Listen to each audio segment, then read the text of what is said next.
Capítulo 10. O poder das metáforas da vida. Destruir os bloqueios, derrubar o muro, largar a corda e dançar a caminho do sucesso. A metáfora talvez seja uma das mais proveitosas potencialidades do homem. Sua eficácia beira a magia, e parece um instrumento para a criação que Deus esqueceu dentro de uma de suas criaturas quando a fez. José Ortega Y Gasset. Estou no fim da linha. Não consigo passar pelo muro. Minha cabeça parece que vai explodir. Estou numa encruzilhada. Empaquei. Estou flutuando no ar. Estou me afogando. Estou feliz como um passarinho. Cheguei a um beco sem saída. Estou carregando o mundo nos ombros. No capítulo anterior, falamos sobre o poder das palavras de moldar nossa vida e dirigir nosso destino. Agora, vamos analisar determinadas palavras que podem conter ainda mais significado e intensidade emocional, as metáforas. A fim de compreender as metáforas, devemos primeiro compreender os símbolos. O que cria um impacto mais imediato: a palavra cristão ou a imagem de uma cruz. Se você é como muitas pessoas, a cruz tem mais poder de produzir emoções positivas imediatas. Literalmente, não passa de duas linhas cruzadas, mas tem o poder de comunicar um padrão e um sistema de vida para milhões de pessoas. Agora, pegue essa cruz, transforme-a numa suástica e compare com a palavra nazista. O que tem mais poder de influenciá-lo negativamente? Mais uma vez, se você é como a maioria, a suástica tende a produzir sensações mais fortes e mais imediatas do que a palavra. Ao longo da história humana, os símbolos têm sido empregados para desencadear reações emocionais e moldar o comportamento dos homens. Muitas coisas servem como símbolos: imagens, sons, objetos, ações, e também palavras. Se as palavras são simbólicas, então as metáforas são símbolos intensificados. O que é uma metáfora? Sempre que explicamos ou comunicamos um conceito pela comparação com outra coisa, estamos usando uma metáfora. As duas coisas podem ter pouca semelhança concreta entre si, mas nossa familiaridade com uma permite adquirir uma compreensão da outra. As metáforas são símbolos, e como tais podem criar intensidade emocional ainda mais depressa, e de forma mais completa, do que as palavras tradicionais que usamos. As metáforas podem nos transformar instantaneamente. Como seres humanos, estamos sempre pensando e falando em metáforas. Muitas vezes as pessoas dizem que estão entre o fogo e a frigideira. Sentem-se no escuro, ou lutando para manter a cabeça acima d'água. Você acha que pode ficar um pouco mais estressado se pensar em enfrentar seu desafio em termos de lutar para manter a cabeça acima d'água, em vez de galgar a escada do sucesso? Você se sentiria diferente na hora de fazer um teste se pensasse em navegar através, em vez de se debater? Sua percepção e experiência do tempo mudaria se falasse do tempo se arrastando, em vez do tempo voando. Pode apostar que sim. Um dos meios primários de aprendizado é através das metáforas. Aprender é o processo de fazer novas associações na mente, criar novos significados, e as metáforas são idealmente apropriadas para isso. Quando não compreendemos algo, uma metáfora proporciona um meio de perceber como o que não compreendemos é parecido com algo que compreendemos. A metáfora ajuda-nos a vincular um relacionamento. Se X é como Y, e compreendemos X, subitamente compreendemos tu. Se, por exemplo, alguém tenta explicar a eletricidade, usando termos como ohms, amperes, watts e resistência elétrica, as possibilidades são de confundi-lo totalmente, porque é provável que você não tenha compreensão dessas palavras, não tenha referências para elas, e assim se torna difícil compreender o relacionamento. Mas o que aconteceria se eu explicasse a eletricidade pela comparação com algo que você já conhece? E se eu desenhasse um cano e perguntasse: já viu água correndo por um cano? Você diria que sim. Depois, eu diria: e se houvesse uma pequena saliência que poderia reduzir a quantidade de água passando pelo cano? Essa pequena saliência é o que uma resistência faz numa unidade elétrica. Você saberia agora o que é uma resistência? Pode apostar que sim. e saberia no mesmo instante. Por quê? Porque eu lhe disse como isso era parecido com uma coisa que você já compreendia. Todos os grandes mestres, Buda, Maomé, Confúcio, Lao Tse, usaram metáforas para transmitir suas mensagens ao homem comum. Independente de crença religiosa, a maioria concorda que Jesus Cristo foi um mestre extraordinário, cuja mensagem de amor perdurou, não apenas por causa do que ele disse, mas também pela maneira como disse. Ele não procurou os pescadores, e lhes disse que queria que recrutassem cristãos. Não haveria referências para o recrutamento. Por isso, Jesus lhes disse que queria que os se tornassem pescadores de homens. No instante em que Jesus usou a metáfora, eles compreenderam o que precisavam fazer. Essa metáfora lhes proporcionou um processo por analogia, passo a passo, sobre o modo de atrair outros para a fé. Ao apresentar suas parábolas, Jesus transmitiu ideias complexas em imagens simples, que transformavam qualquer um que absorvesse a mensagem no coração. Mas na verdade Jesus não apenas foi um mestre como contador de histórias, mas também usou toda a sua vida como uma metáfora para ilustrar a força do amor de Deus e a promessa de redenção. As metáforas podem nos fortalecer, pela expansão e enriquecimento da experiência de vida. Infelizmente, porém, se não tomarmos cuidado, ao adotarmos uma metáfora podemos também assumir muitas convicções limitadoras que acompanham. Durante anos, os físicos usaram a metáfora do sistema solar para descrever o relacionamento dos elétrons com os prótons e nêutrons, dentro do núcleo de um átomo. O que era sensacional nessa metáfora, ajudava os estudantes a compreender o relacionamento entre o átomo e algo que já entendiam. Eles podiam imediatamente imaginar o núcleo como o Sol,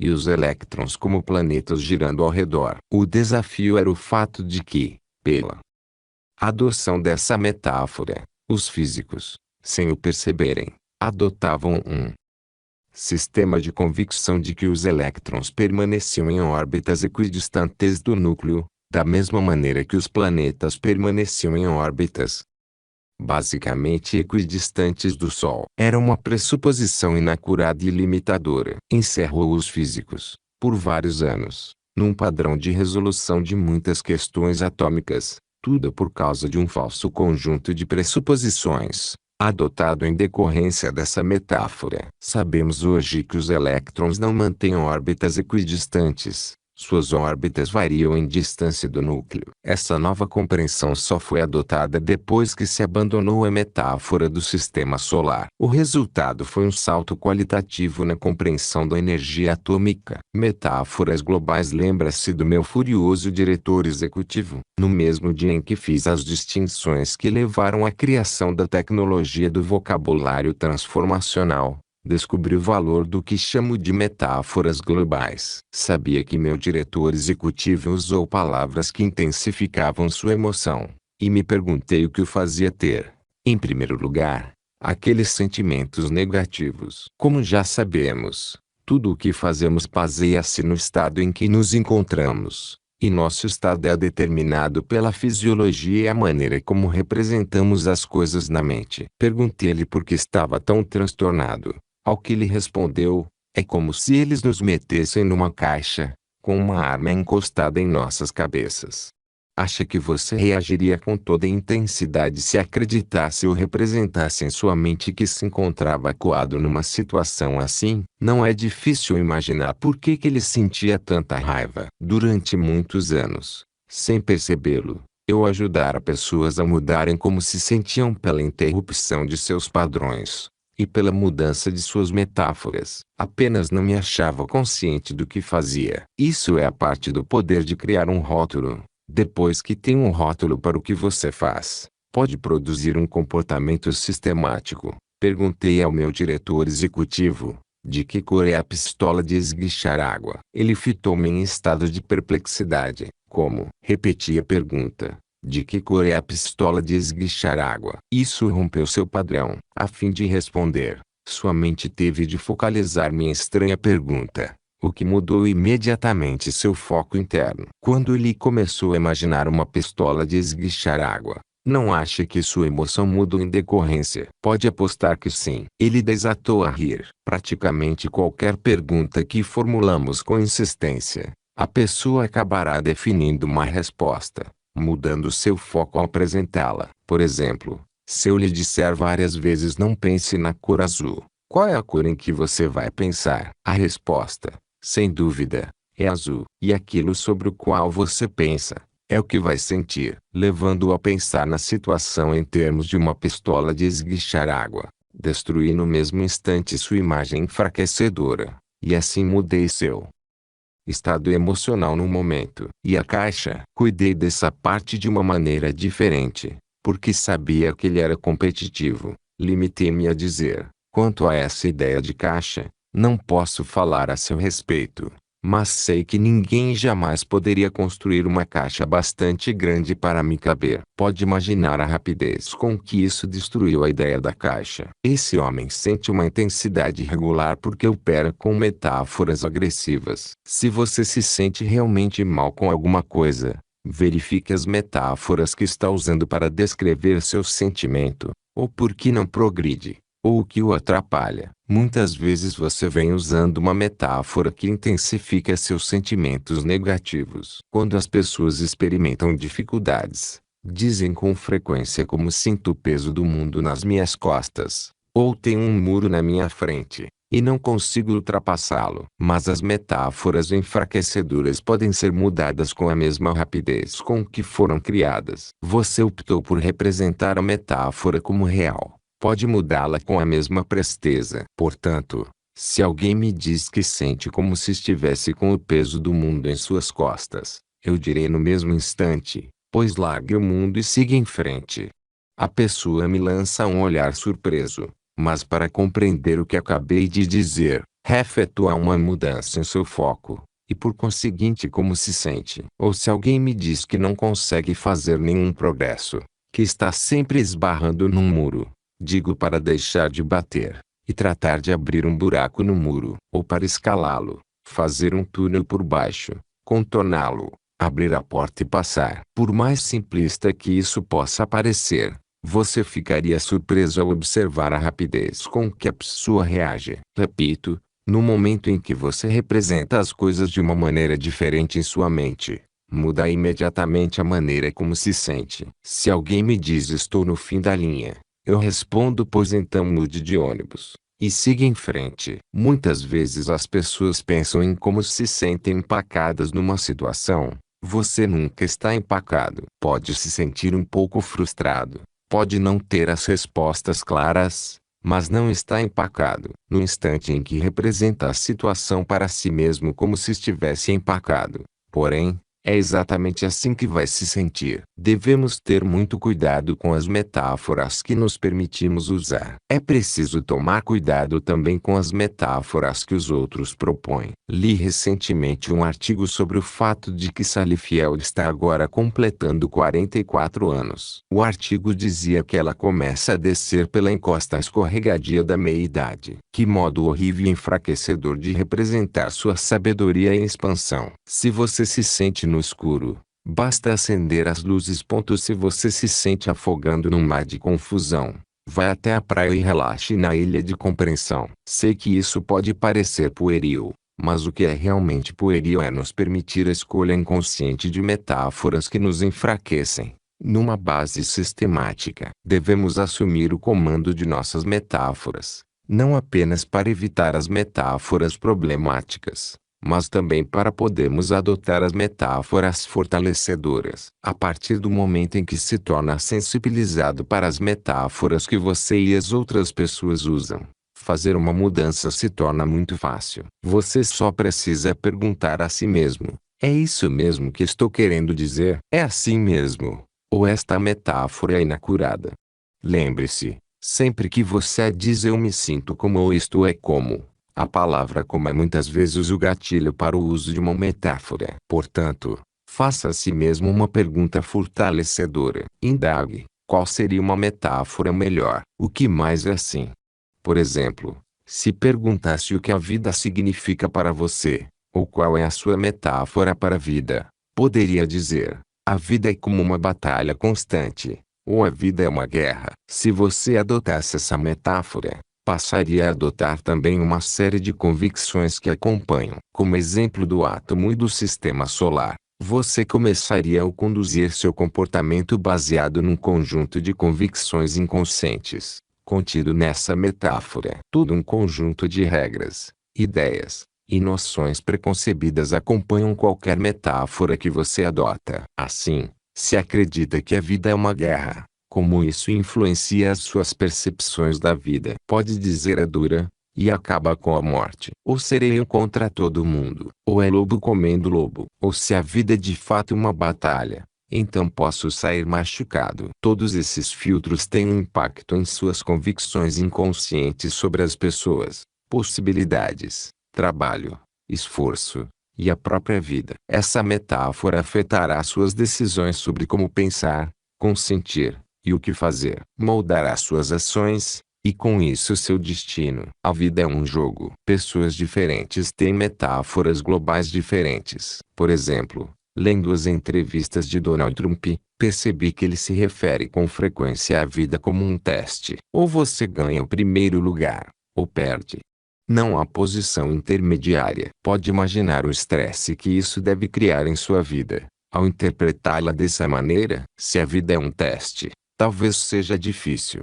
Talvez seja melhor você estar preparado. Talvez você possa ser reprovado, ou colar. Para algumas pessoas, a vida é uma competição. Isso pode ser divertido, mas também pode significar que há outras pessoas que você precisa vencer, que só pode haver um vencedor. Para algumas pessoas, a vida é um jogo. Como isso pode influenciar suas percepções? A vida pode ser divertida. Que grande conceito! Pode ser um tanto competitiva. Pode ser uma oportunidade para você jogar e desfrutar muito mais. Algumas pessoas dizem: se é um jogo, então haverá perdedores. Outras indagam: haverá necessidade de muita habilidade? Tudo depende das convicções que você associa à palavra jogo. Mas com essa metáfora, você também passa a ter uma série de filtros que afetarão sua maneira de pensar e sentir. Com toda certeza, a metáfora de Madre Teresa para a vida é a de que é sagrada. E se você acreditasse que a vida é sagrada, se fosse essa sua metáfora primária, poderia ter mais reverência pela vida, ou pensar que não tem permissão para se divertir tanto. E se você acredita que a vida é uma dádiva, de repente, torna-se uma surpresa, algo divertido, algo especial. E se você pensa que a vida é uma dança, não seria sensacional? Seria lindo, algo que faria com outras pessoas, algo com graça, ritmo e alegria. Qual dessas metáforas representa propriamente a vida? Provavelmente todas são úteis, em diferentes ocasiões, para ajudá-lo a interpretar o que precisa fazer para promover mudanças. Mas não se esqueça que todas as metáforas contêm benefícios em algum contexto e limitações em outros. À medida que me tornei mais sensível às metáforas, passei a acreditar que ter apenas uma metáfora é um grande meio de limitar sua vida. Não haveria nada de errado com a metáfora do sistema solar se um físico tivesse também muitos outros meios de descrever os átomos. Portanto, se queremos expandir nossas vidas, devemos expandir as metáforas que usamos para descrever o que é nossa vida, ou o que são nossos relacionamentos, ou mesmo quem somos como seres humanos. Estamos limitados a metáforas sobre a vida ou sobre átomos? Claro que não. Temos metáforas para quase todas as áreas de nossa experiência. Pegue o trabalho, por exemplo. Algumas pessoas dirão trabalho como um burro de carga, ou é um trabalho de escravo. Como acha que essas pessoas se sentem em relação a seus empregos? Alguns empresários que conheço usam metáforas globais como meu patrimônio para descrever sua empresa, e meu passivo para descrever os empregados. Como acha que isso afeta a maneira como tratam as pessoas? Outros encaram suas empresas como uma horta que é preciso cuidar e melhorar todos os dias, e ao final se colherá a recompensa. Ainda outros consideram o trabalho como uma oportunidade de conviver com amigos, de participar de uma equipe vencedora. Quanto a mim, Penso em minhas empresas como famílias. Isso nos permite transformar a qualidade das relações que partilhamos. A vida com acento circunflexo como pintar um quadro, não fazer uma soma. Oliver Wendell Holmes, Jr. Você pode agora perceber como a mera mudança de uma metáfora global, de a vida é uma competição para a vida é um jogo, pode no mesmo instante mudar sua experiência de vida em muitas áreas ao mesmo tempo. Seus relacionamentos mudariam se encarasse a vida como uma dança. Poderia mudar a maneira como opera seus negócios. Pode apostar que sim. Este é um exemplo de ponto fundamental. Uma mudança global, em que efetuar essa única mudança transformaria a maneira como você pensa e sente, em diversas áreas de sua vida. Não estou dizendo que há uma maneira certa ou errada de encarar as coisas. Compreenda apenas que mudar uma metáfora global pode imediatamente transformar a maneira como você considera toda a sua vida. Assim como acontece com o vocabulário transformacional, o poder das metáforas está em sua simplicidade. Conduzi há alguns anos um programa de confirmação em Scottsdale, Arizona. No meio do seminário, um homem levantou-se de um pulo e começou a cutucar as pessoas ao redor com a mão, como se empunhasse uma faca, ao mesmo tempo em que berrava: "Estou apagando, estou apagando." Um psiquiatra, sentado 2 filas à sua frente, gritou: "Oh, não, ele está tendo um colapso psicótico." Por sorte, não aceitei o rótulo de vocabulário transformacional do psiquiatra. Ainda não desenvolver o conceito de metáforas globais. Fiz apenas o que melhor sabia fazer. Interrompi o padrão do homem. Aproximei-me e disse: "Então se acenda." "Trate de se acender agora." Ele ficou aturdido por um momento. Parou o que fazia, e todos observaram, à espera do que aconteceria em seguida. Em poucos segundos, o rosto e o corpo do homem mudaram. Ele passou a respirar de um modo diferente. Insisti: "Acenda-se todo." Perguntei depois como ele se sentia agora, e a resposta foi: "Assim é muito melhor." Mandei que ele sentasse, e continuei com o seminário. Todos pareciam desconcertados, e confesso que eu também me senti um pouco surpreso pela manobra ter dado certo com tanta facilidade. 2 dias depois, o homem me procurou e disse: "Não sei o que deu em mim, mas completei 40 anos naquele dia, e de repente me senti completamente perdido." Tive vontade de cutucar as pessoas, porque me senti na escuridão, que ameaçava me apagar por completo. Mas quando você disse para eu me acender, tudo se iluminou, e me senti todo diferente. Passei a ter novos pensamentos, e hoje me sinto muito bem. E ele continuou a se sentir bem, apenas pela mudança de uma metáfora simples. Até aqui, falamos apenas sobre a maneira de reduzir nossa intensidade emocional negativa através do uso do vocabulário transformacional e metáforas globais. Contudo, às vezes é útil e importante sentirmos emoções negativas com uma grande intensidade. Por exemplo, conheço um casal que tem um filho viciado em drogas e álcool. Eles sabiam que precisavam fazer alguma coisa para levá-lo a mudar seus padrões destrutivos, mas ao mesmo tempo tinham associações mistas sobre a interferência na vida do filho. O que finalmente levou-os à pressão máxima, e proporcionou-lhes alavanca suficiente para agirem, foi uma conversa que tiveram com um ex-viciado, que lhes disse: "Há 2 balas apontadas para a cabeça de seu filho neste momento. Uma são as drogas, a outra o álcool. Uma ou outra vai matá-lo. É apenas uma questão de tempo. Se vocês não o detiverem agora." Quando a situação foi representada desse jeito, eles foram compelidos à ação. Subitamente, a falta de ação significaria permitir que o filho morresse, enquanto antes eles representavam o problema do rapaz como um mero desafio. Até adotarem essa nova metáfora, careciam da potência emocional para fazer qualquer coisa que fosse necessária. Sinto-me feliz em informar que eles conseguiram ajudar o filho a inverter a situação. Não se esqueça de que as metáforas que usamos determinarão nossas ações. Selecione suas metáforas globais. Enquanto desenvolvi antenas para me tornar sensível às metáforas globais dos outros, li uma entrevista da antropóloga Marie Catherine Bateson, em que ela disse: Poucas coisas são mais debilitantes do que uma metáfora tóxica. É uma percepção extraordinária, com a qual eu logo adquiriria uma experiência direta. Moeres, Bill, Amorph 10, Nova York, Doubleday, 1989. Em um dos meus seminários de encontro com o destino, quase todos se queixavam de uma determinada mulher. Antes mesmo que a programação começasse, ela criara uma confusão na área de registro. E assim que entrou no auditório começou a se queixar de tudo o que era possível e imaginável. Primeiro, era muito quente. Depois, fazia frio demais. Irritou-se com o homem sentado na sua frente, porque ele era alto demais. E assim por diante. Quando comecei a falar, não se passaram 5 minutos sem que ela me interrompesse, tentando descobrir como não podia funcionar o que eu acabara de dizer, ou alegando que não era bem verdade, ou afirmando que havia exceções. Tentei romper seu padrão, mas focalizava o efeito, em vez da causa. Mas compreendi de repente que ela devia ter alguma convicção global ou metáfora global sobre a vida que a tornavam tão fanática para os detalhes,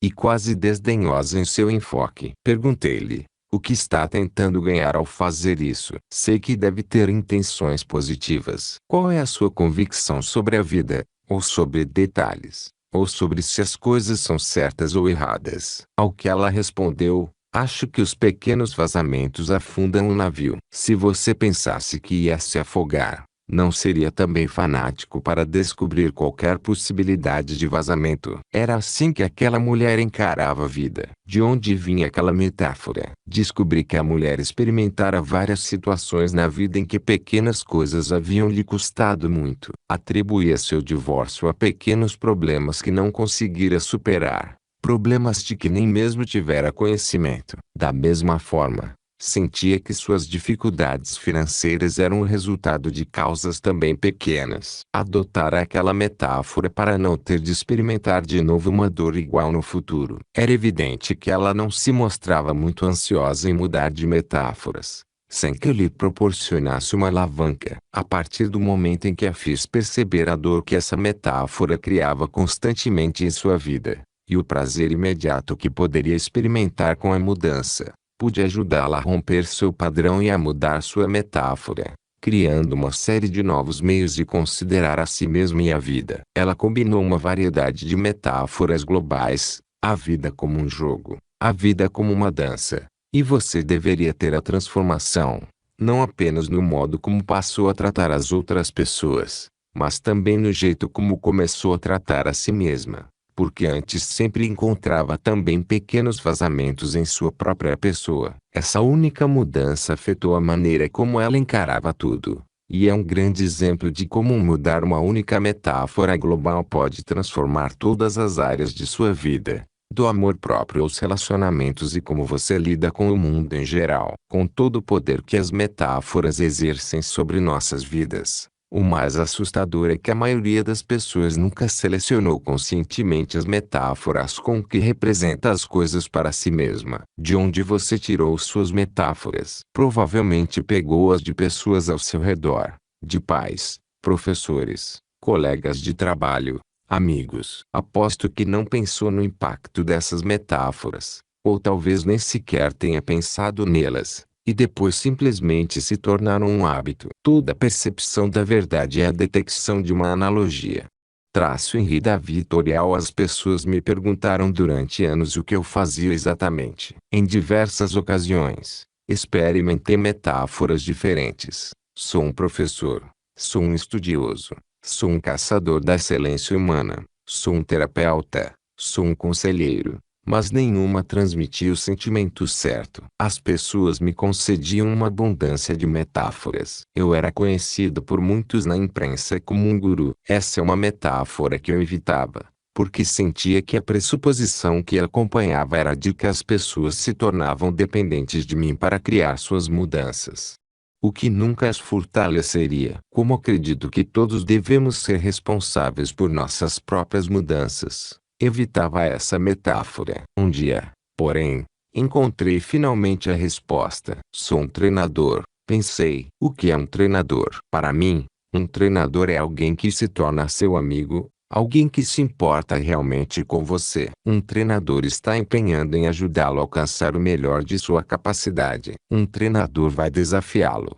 Nunca o deixará se acomodar. O treinador possui conhecimento e experiência, porque já passou por tudo aquilo antes. Não é melhor do que a pessoa que está treinando. O que acabava com minha necessidade de ser perfeito para a pessoa que eu ensinava. Na verdade, a pessoa a quem ele treina pode ter habilidades naturais superiores à sua. Mas porque um treinador concentrou seu poder numa área específica durante anos, é capaz de ensinar algumas noções, que podem transformar seu desempenho numa questão de momentos. Às vezes o treinador pode lhe ensinar novas informações, novas estratégias e habilidades. Mostra-lhe como obter resultados consideráveis. Às vezes um treinador nem mesmo ensina coisas novas, mas apenas lembra o que você precisa fazer no momento certo, e o estimula a isso. Pensei, no fundo, sou um treinador do sucesso. Ajudo a treinar as pessoas para alcançarem o que querem, mais depressa e com mais facilidade. E todos precisam de um treinador, quer seja um executivo de alto nível, um estudante de pós-graduação, construtor de casas, ou o presidente dos Estados Unidos. Assim que passei a usar essa metáfora, mudei a maneira como sentia em relação a mim mesmo. Senti-me menos estressado, mais relaxado, senti-me mais próximo das pessoas. Não precisava ser perfeito, nem melhor. Passei a me divertir mais, e meu impacto sobre as pessoas se multiplicou por muitas vezes. Uma metáfora salvou sua vida. Martin e Jonette Chen são duas pessoas que Becky e eu temos o privilégio de incluir entre os nossos amigos. Estão casados há quase 30 anos. E uma das coisas que mais respeito neles é o apoio total que concedem um ao outro, à família, e a qualquer um em necessidade. Por mais que o público conheça Martin como um homem generoso, não tem ideia do quanto ele e Jonette fazem juntos pelos outros, todos os dias. Esses dois são a própria epítome da integridade. Sua metáfora para a humanidade é a de uma gigantesca família. E assim sentem a mais profunda preocupação e compaixão até mesmo por totais estranhos. Lembro quando Martin partilhou comigo a história comovente de como sua vida mudou.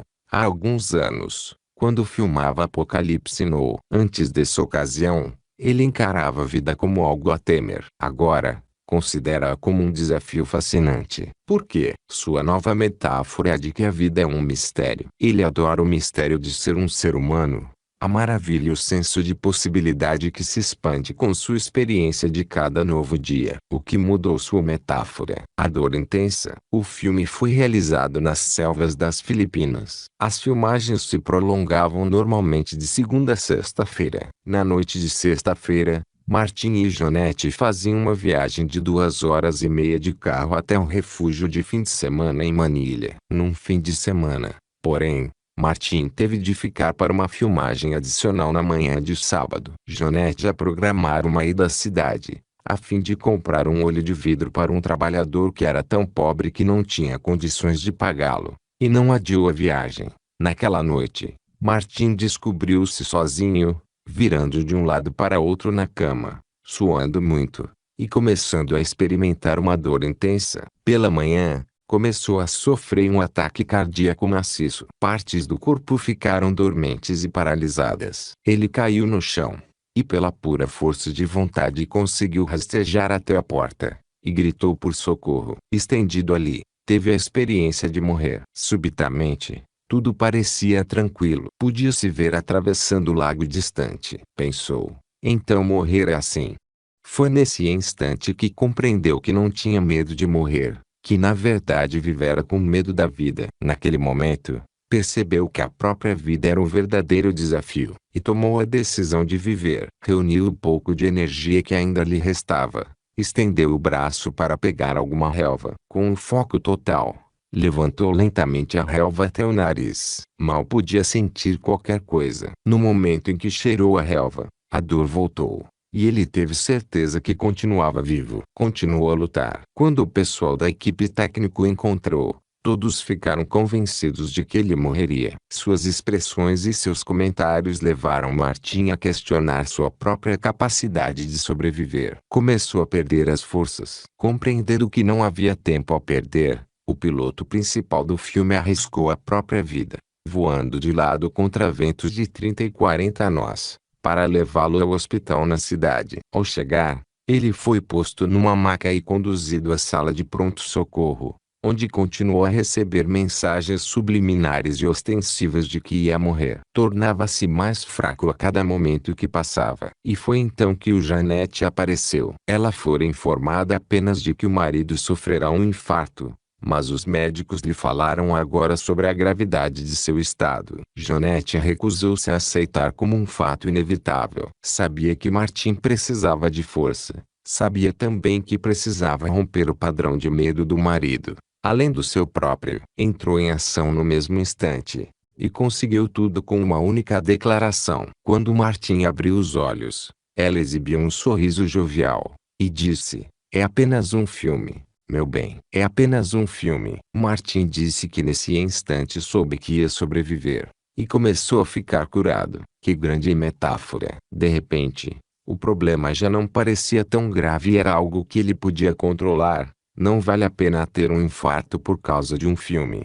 Essa era a mensagem implícita, mas creio que, subliminarmente, a metáfora era ainda mais profunda. Afinal, a dor que você experimenta quando faz um filme nunca dura. Não é real, e em algum momento o diretor vai gritar corta. O uso por Jeanette dessa brilhante interrupção de padrão, essa única metáfora, ajudou Martin a mobilizar seus recursos. E até hoje ele acredita que salvou sua vida. As metáforas não apenas nos afetam como indivíduos, afetam também nossa comunidade e o mundo. As metáforas que adotamos culturalmente pedem nossas percepções e ações, ou falta de ação. Nas últimas décadas, com o advento das missões lunares, começamos a adotar a metáfora da espaçonave Terra. Embora essa metáfora parecesse sensacional, nem sempre funcionou bem na criação de uma reação emocional para lidar com os desafios ecológicos. Por quê? É difícil se tornar emocional em relação a uma espaçonave. É uma coisa dissociada. Compare isso com os sentimentos criados pela metáfora Mãe Terra. Você não se sente diferente em proteger sua mãe, em vez de manter limpa uma espaçonave. Os pilotos e marinheiros muitas vezes descrevem seus aviões ou navios como lindas mulheres. Dizem que ela é uma beleza. Por que não dizem ele é uma beleza? Porque provavelmente seriam muito mais bruscos com o avião ou navio se o imaginassem como um cara enorme e gordo chamado Joey, em vez de uma princesa esguia e sedutora deslizando pelo ar ou mar. Usamos metáforas constantemente durante a guerra. Qual foi o nome dado à primeira parte da operação na Guerra do Golfo Pérsico? Antes da guerra ser declarada, era chamada de Operação Escudo do Deserto. Mas assim que foi dada a ordem de combate, a Operação Escudo do Deserto tornou-se Tempestade no Deserto. Pensem como essa mudança de metáfora mudou o significado da experiência para todos. Em vez de defender o resto dos árabes de Saddam Hussein, nas palavras do general Norman Schwarzkopf, as tropas tornaram-se Tempestade da Liberdade, expulsando do Kuwait as forças iraquianas de ocupação. Uma cortina de ferro desceu pelo continente. Winston Churchill. Pense na mudança radical na Europa Oriental nos últimos anos. A cortina de ferro foi uma metáfora que mudou a experiência pós-Segunda Guerra Mundial durante décadas. O Muro de Berlim serviu como um símbolo físico para a imponente barreira que dividia a Europa. Quando o Muro de Berlim caiu, em novembro de 1989, mais do que apenas um muro de pedra foi derrubado. A destruição desse símbolo proporcionou uma nova metáfora, que mudou as convicções de milhões de pessoas sobre o que era possível acontecer em suas vidas. Porque as pessoas se divertiram tanto em demolir um muro velho, quando havia tantos portões por onde poderiam passar. Porque derrubar o muro foi uma metáfora universal para as possibilidades, liberdade, e a superação de barreiras. Ajuste o mundo ao fato. Ter consciência do vasto poder contido em metáforas inclui saber como usá-las num contexto apropriado. O desafio é que muitas pessoas têm metáforas que as ajudam no trabalho, mas criam problemas em casa. Conheço uma advogada que se descobriu tentando aplicar em casa as mesmas metáforas antagônicas que lhe serviam tão bem no trabalho. O marido iniciava uma conversa absolutamente inocente, e um momento depois tinha a sensação de que era uma testemunha sendo requerida no tribunal. Isso não dá certo em um relacionamento pessoal, não é mesmo? Ou vamos supor que alguém seja um policial com plena dedicação. Se não for capaz de se desligar de seu trabalho ao chegar em casa, não acha que poderia se manter sempre alerta à violação das normas por outras pessoas? Um dos melhores exemplos de uma metáfora imprópria é a de um homem tão dissociado que a esposa e os filhos não sentiam qualquer ligação com ele. Ressentiam-se por ele nunca expressar seus verdadeiros sentimentos, e do fato de que parecia estar sempre dirigindo-os. Sabe qual era a sua profissão? Ele era um controlador de tráfego aéreo. No trabalho,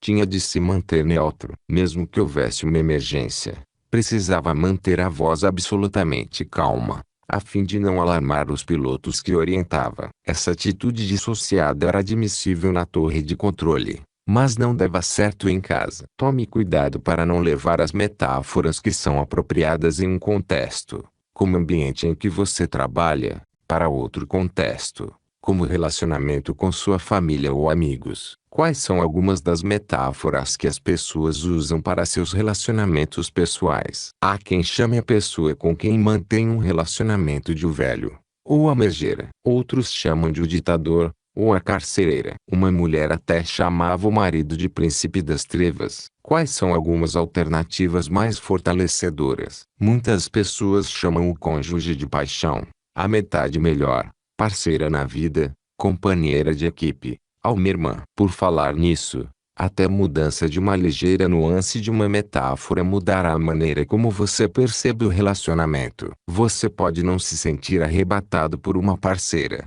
mas com certeza se sentiria por uma paixão. Acha que as metáforas que você usa na representação de seu relacionamento, para si mesmo e para os outros, pode afetar a maneira como se sente, e o jeito como se relaciona? Pode apostar que sim. Uma mulher que compareceu a um seminário de encontro com o destino sempre se referia ao marido como aquele tolo com quem estou casada. Notei que o marido, ao se referir a ela, sempre a chamava de o amor de sua vida, sua melhor metade, ou sua dádiva de Deus. Quando ressaltei isso para a mulher, ela ficou chocada, porque é muito afetuosa, e não percebera como uma metáfora adotada de forma indiferente podia ser tóxica. Juntos, selecionamos metáforas mais apropriadas para seu relacionamento com o marido. Tudo que União Europeia é o coelho de Natal. Um dos meus amigos, que obviamente não tem filhos, costumava chamar as crianças de diabinhos. Enquanto ele manteve essa metáfora, dá para imaginar como as crianças reagiam à sua pessoa, não é mesmo? Recentemente, porém, ele assumiu um emprego de Papai Noel numa loja de departamentos. Vários de nós insistimos para que o fizesse, e teve de aceitar que centenas de diabinhos sentassem em seu colo. Essa experiência proporcionou-lhe uma visão totalmente nova das crianças, e mudou sua metáfora para sempre. Agora, ele chama as crianças de ursinhos. Acha que isso mudou a maneira como ele sente? Claro que sim. Chamar seus filhos de pirralhos não o deixa com vontade de cuidar deles. Procure a metáfora apropriada que o apoie ao lidar com seus filhos. E lembre-se de que as crianças escutam tudo, aprendem com você. Uma das metáforas globais mais fortalecedoras, que me ajudou ao longo de tempos difíceis, é uma história partilhada por muitos oradores no campo do desenvolvimento pessoal. É a história simples de um operário de cantaria. Como ele faz para partir um bloco gigantesco? Começa com um martelo grande, e bate na pedra com toda a força de que é capaz. Na primeira vez em que bate, não há qualquer arranhão, não sai nenhuma lasca, absolutamente nada. Ele bate de novo, e outra vez.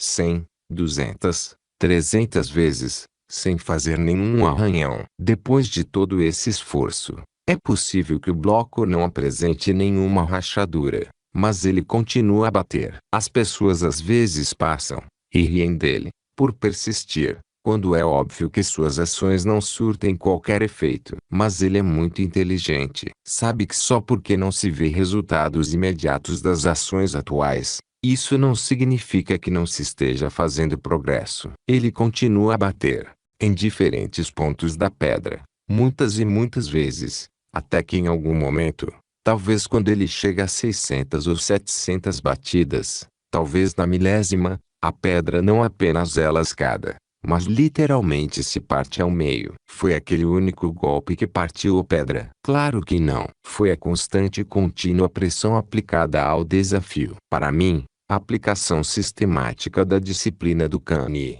é o martelo que pode partir qualquer pedra que esteja bloqueando o caminho do seu progresso. Anos atrás, um dos meus primeiros mentores, Jim Rohn, ajudou-me a encarar a vida de uma nova maneira, ao pensar em termos da metáfora das estações. Muitas vezes, quando as coisas se tornam desoladoras, as pessoas pensam, isso vai durar para sempre. Em vez disso, eu digo, a vida tem suas estações.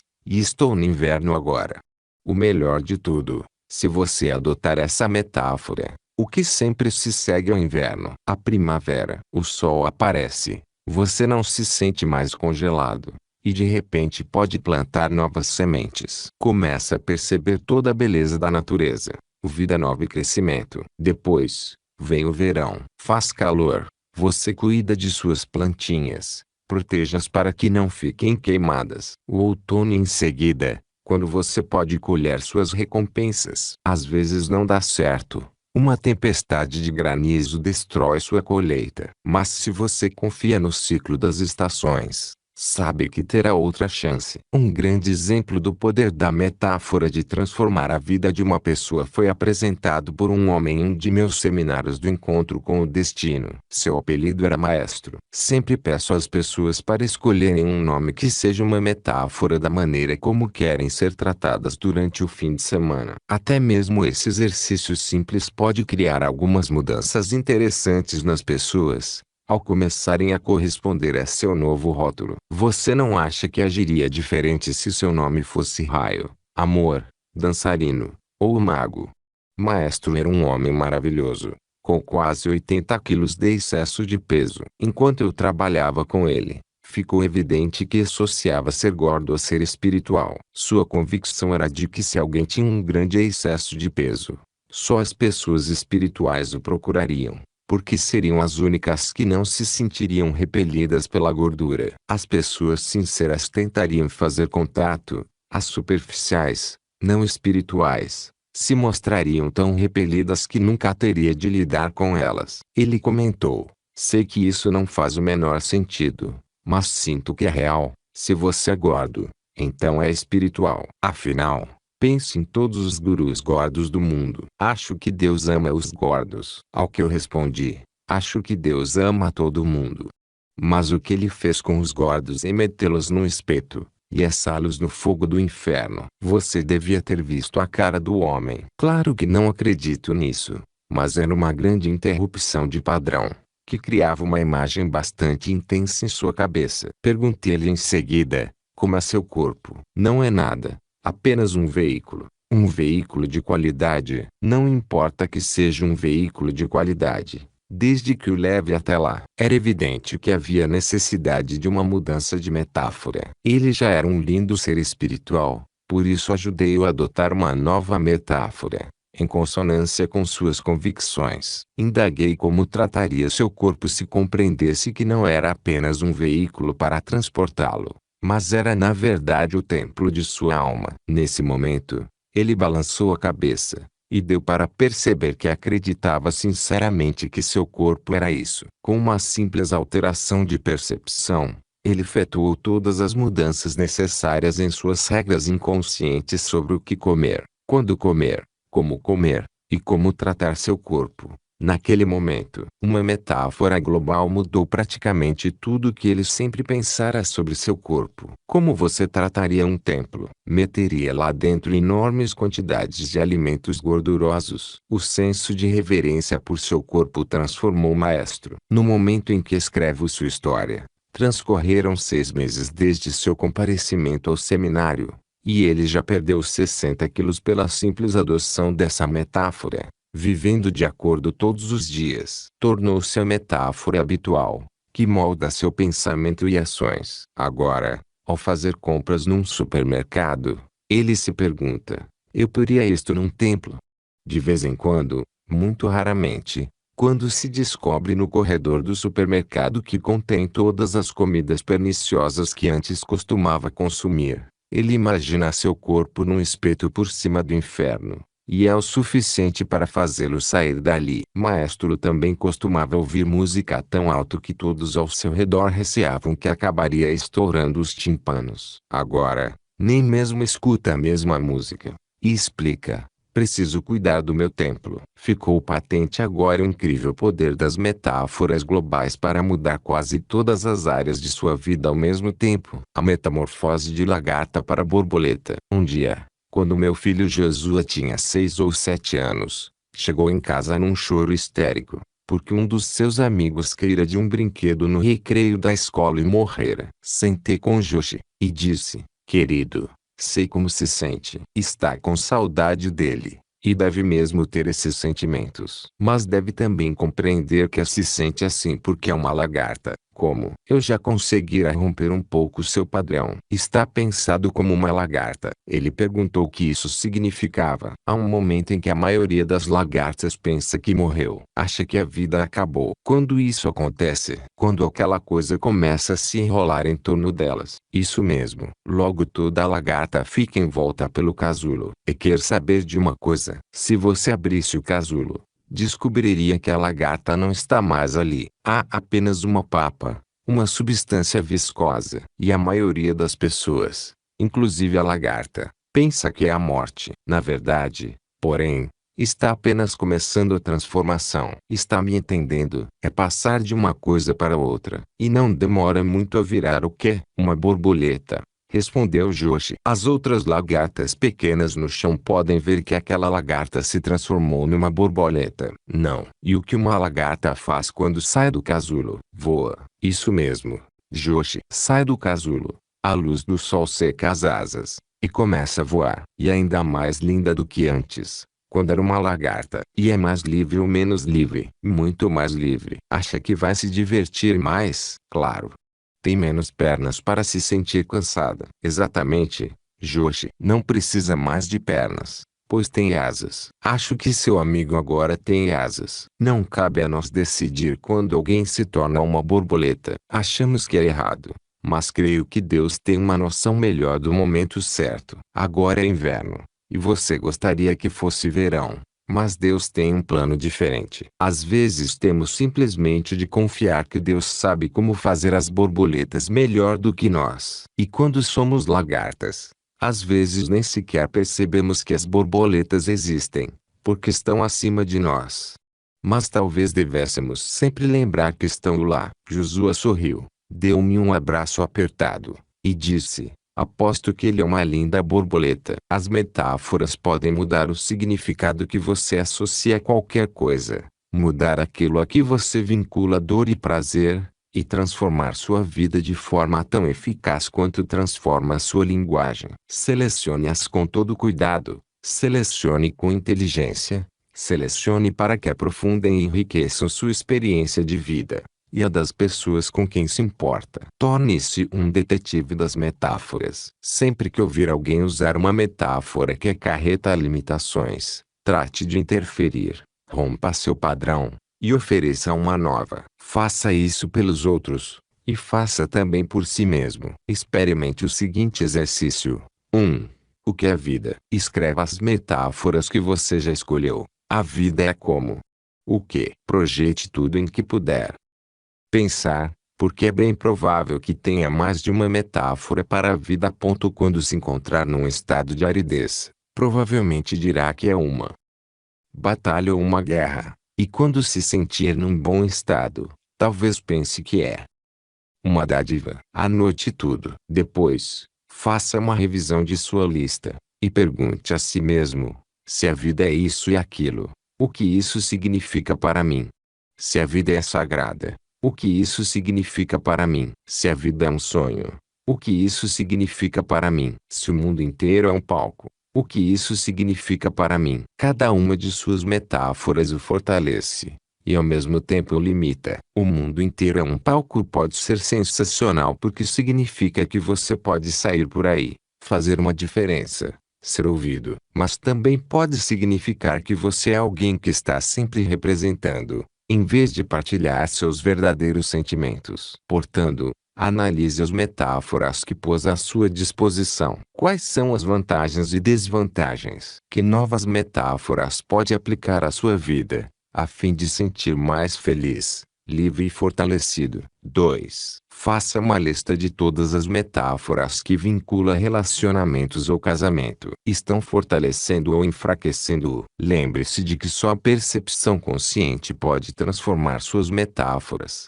porque seu cérebro começa a dizer: isso não funciona. Isso é ridículo.